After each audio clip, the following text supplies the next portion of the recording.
this is Steven Silva and welcome to another Monday morning art talk. So today I wanted to talk about the chaos of being creative. Man, it's tough.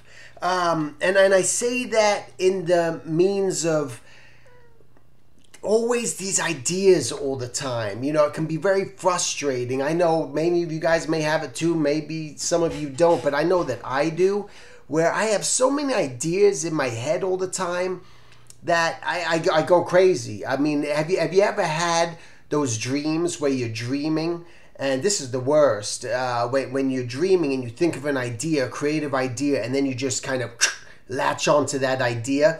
That sort of takes, you're controlling your dream now and you're figuring all it out. Now you're kind of awake. So you're not even really dreaming anymore.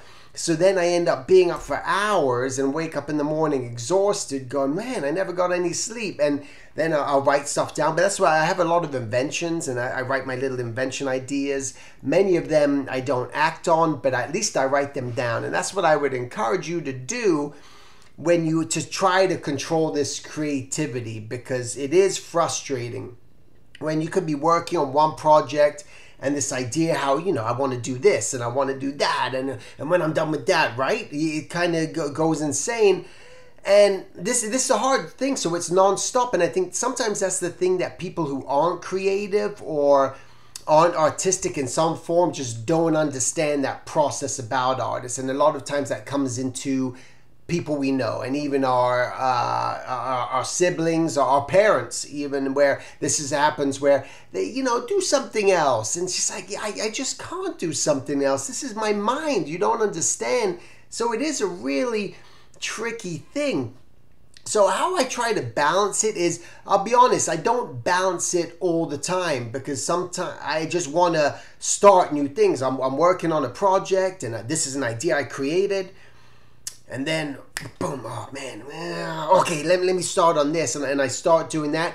And a lot of times I can control it if I'm aware of it. I have to be aware of it. And once I become aware of it, then I can control it, and then I can focus and concentrate on what I need to be doing, because that's very important. I think the reality is, at the end of the day, as a creative person, you have to concentrate on the chosen project that you're doing. So you do have to control it. It's the only way that I've been able to do a lot of the things that I've ever done, is because I've been able just to pull it in, control it for that moment, work on it, take it to as far as that I know that I can do it, and then I move on. And then there's other times where I just get excited, you know, and that's a great thing too, when you're excited about doing these things and you want to stay up all night. I think the tough thing, again, just about being creative, and I'll speak, and I've mentioned it before in one of my art class, just about being a dad and a husband. It gets tricky, because when my mind is going and I just want to work on stuff, and I want to be with the family, and at that moment it's not all on shut off. So I have noticed that those moments where it's, you know, it's 5 o'clock, and that's when I usually like to shut down my day, but I'm with my kids, I'm with my family, I'm eating dinner, and then that idea comes and I start just to get antsy, and I know I'm not going to get back into the studio that night, because I don't want to just, you know, run away. But there's times if I'm watching a TV program with my wife, and we just spend my mind, I'm not even focused on the TV anymore. My mind is just thinking about, oh, I want to do this, but I want to be here too.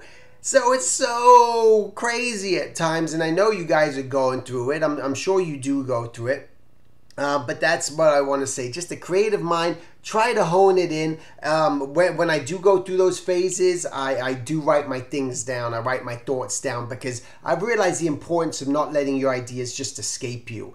Because sometimes you get those sparks, right? And they come and they're just like, bam, and it's like, God, I should act on that. And you don't. You think maybe I can't do it because someone else has done it. But I say write it down anyway, because then you can go and research it and see, well, has someone else done it? Has someone else done it the way that I want to do it? How much work and am I willing to put into this? So that's what you sort of need to go through. But yeah, being creative and an artist is insane.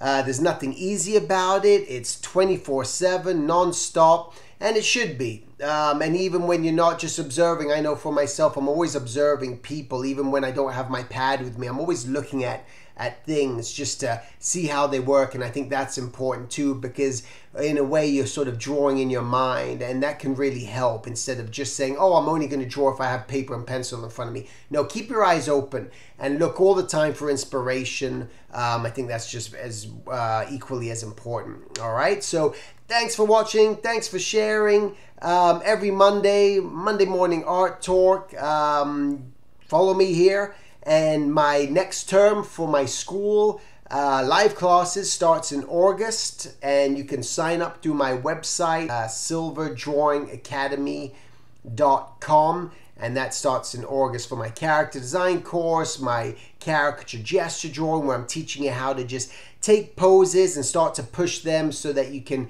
caricature the figure and move it into a place where you can create lots of different dynamic ideas with your drawings. And then we're also doing storyboarding and a bunch of other exciting stuff. So check it out. Thanks again, and I'll talk to you guys next week. Take care.